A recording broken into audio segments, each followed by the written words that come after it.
So I'll build my ecclesia, which is a gathered people with identity, continuity, and purpose.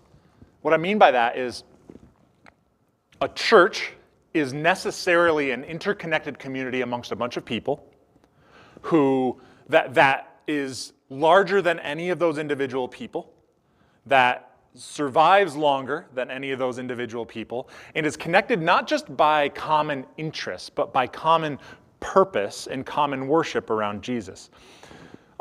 Ecclesia is an interesting word because it echoes a word from the Old Testament, the word kahal,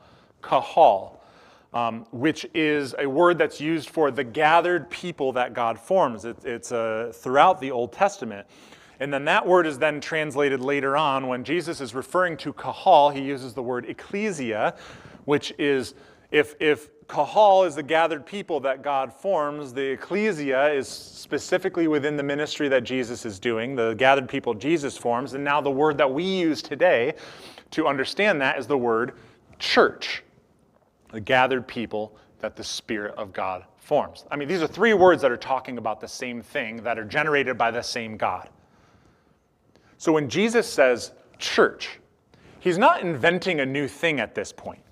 He's continuing God's long story of forming a people through whom he works. And on that slide, I believe there's a couple of support scriptures that I highly encourage you to go look at and to do some of your own study, like Exodus chapter 19, where God establishes Israel as a kingdom of priests. And we continue that.